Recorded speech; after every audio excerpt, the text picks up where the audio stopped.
Iya, tepat sekali. Sudah ada Dokter Gloria yang hari ini sudah hadir di sini. Halo dokter, apa kabarnya? Kabar baik, kepanasan ya? Kepanasan. Nah dokter, kalau kita melihat tadi BMKG mengatakan indeks UV di Indonesia sedang tinggi hingga ekstrim. Lalu kira-kira apa dampaknya sih dok untuk kesehatan kulit? Oke, jadi cuaca sekarang ini kita ada satu peningkatan indeks UV, yang kedua ada peningkatan suhu ya. Itu menyebabkan 4 kondisi besar di dalam kulit kita. Yang pertama, kulit akan lebih banyak berkeringat. Ya, sehingga menyebabkan kulit menjadi dehidrasi, kemudian kering, mudah teriritasi. Jadi mudah sekali terjadi peradangan kulit. Yang kedua, dengan peningkatan cuaca panas ini juga meningkatkan produksi sebum atau lemak kulit. Sehingga kulit lebih berminyak, kemudian biasanya tuh mudah timbul jerawat. Yang ketiga, dalam rangka menurunkan panas, maka pembuluh darah di permukaan kulit akan melebar, jadi kulit akan lebih kelihatan kemerahan kulit wajah. Itu bisa menimbulkan kondisi yang kita sebut sebagai rosacea. Dan yang terakhir, pajanan sinar ultraviolet itu bisa menyebabkan kulit menjadi kecoklatan, tanning, dan menyebabkan pigmentasi dalam jangka pendek, dan jangka panjangnya bisa menyebabkan timbulnya tumor kulit. Jadi ada efek akut dan ada efek kronik. Oke, baik nih, kalau misalkan dibiarkan saja kita melakukan aktivitas terlalu lama di luar rumah gitu ya, ternyata dampaknya pun juga sangat mengkhawatirkan seperti itu ya. Kemudian langkah-langkah apa saja yang harus kita hindari dalam menghadapi paparan sinar matahari yang bisa dikatakan tuh tidak biasa? Betul, oke. Jadi yang pertama, secara umum apa yang kita harus lakukan, kulit itu kan gak hanya di wajah ya Mbak Ocha, jadi ada seluruh tubuh. Kita harus menggunakan pakaian yang longgar, kemudian yang berbahan katun. Kalau kita beraktivitas keluar rumah, pastikan kita menggunakan sunscreen, kemudian juga topi, kacamata, bisa juga menggunakan payung. Lalu jangan lupa untuk hidrasi, jadi banyak mengkonsumsi air putih, biasanya 2 liter, bisa naik sampai 3 liter, dan mengkonsumsi suplemen vitamin C yang bersifat sebagai antioksidan. Sehingga pengaruh buruk dari matahari yang menyebabkan radikal bebas itu bisa tertangani dengan kita konsumsi suplemen yang bersifat antioksidan. Oke, ini semua tadi ya Ca ya, semuanya ciri-ciri aku tuh, ada sebum, ada acne, semuanya ya, langsung oily juga. Nah, kira-kira kriteria tabir surya seperti apa sih dok yang paling baik nih kita gunakan untuk mengcover UVA, UVB semuanya dok? Oke, jadi tabir surya itu ada 2 macam, ada yang physical, ada yang chemical. Kalau chemical kita lihat di kemasannya ada tulisan belakangnya benzone. Benzone, ya. Artinya? Itu grupnya. Kemudian yang physical itu biasanya yang sifatnya ada oksid, titanium dioksid, zinc dioksid. Nah, pilihlah yang golongan fisikal yang ada oksid-oksidnya. Karena pada orang yang kulitnya sensitif, yang chemical seringkali menyebabkan reaksi iritasi.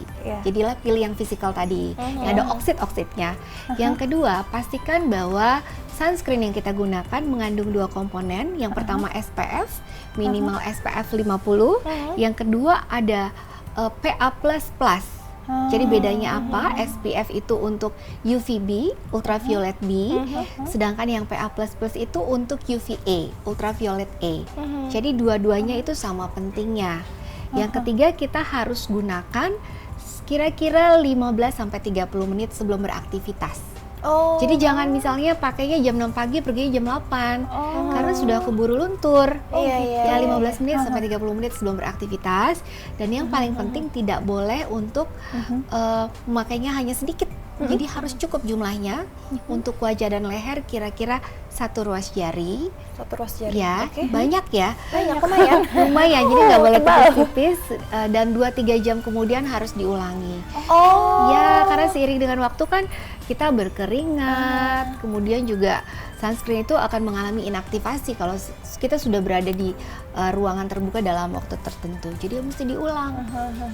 Nah, aku tuh selama ini kalau misalkan menggunakan sunblock di kulit wajah gitu ya, atau di tangan itu tuh biasanya ya udah cuman sehari sekali, cuman pas lagi pada saat mau beraktivitas doang. Atau kalau misalkan lupa gitu, ngaruh nggak sih dok kalau misalkan udah berada di tempat yang panas, oh iya lupa langsung pakai begitu?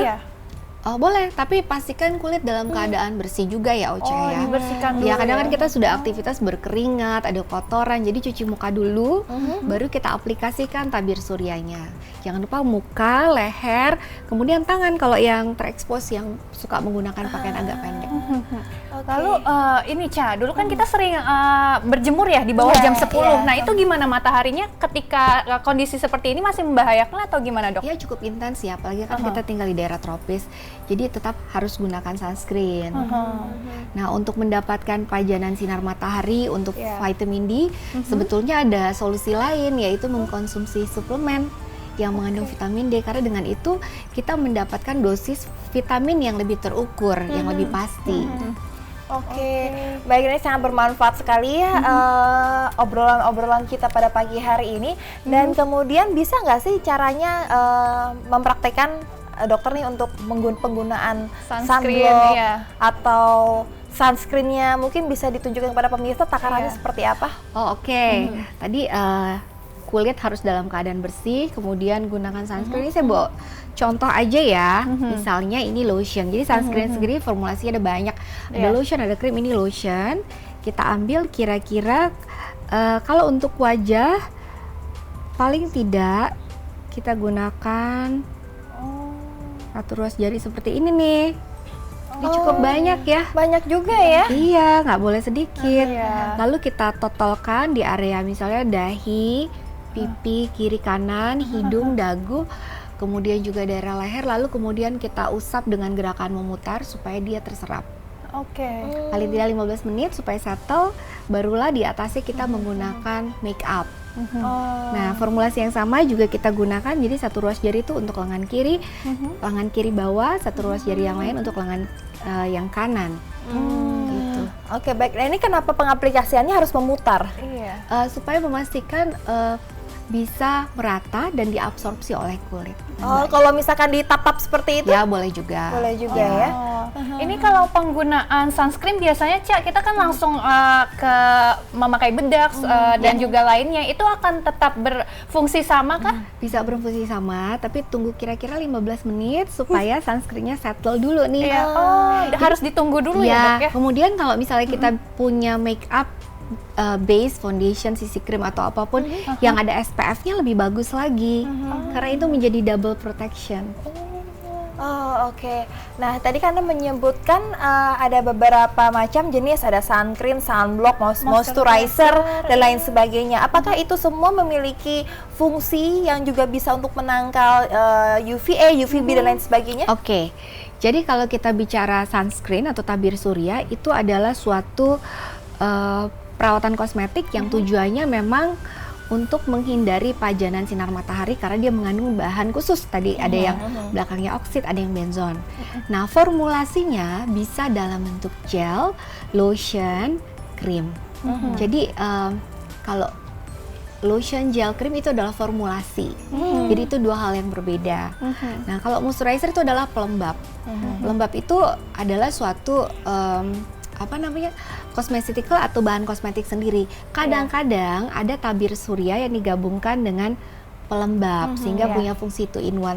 Tapi kalau saran saya sih pilihlah yang betul-betul sunscreen saja. Kalau kulitnya berminyak, pilih yang formulasinya lotion. Kalau kulitnya kering, bisa yang formulasinya krim.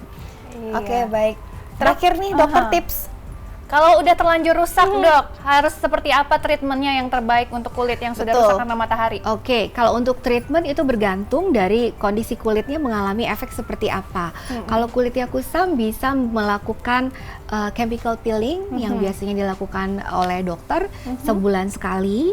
Kemudian kalau mengalami jerawat atau pigmentasi, flek ya, itu bisa ke dokter, nanti biasanya akan dipilihkan perawatan berbasis cahaya, kita sebut sebagai laser.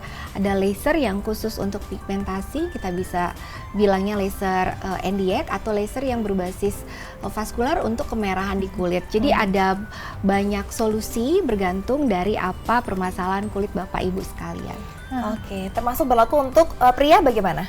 Sama. Sama. Iya, justru seringkali pria itu lebih banyak mengalami masalah kulit ya akibat iya, panas betul. dan sunburn ini karena mungkin cenderung tidak menggunakan skincare sehari-hari. Cuek ya, lebih cuek. Betul, mungkin. tidak menggunakan sunscreen, kadang cuci muka juga malas.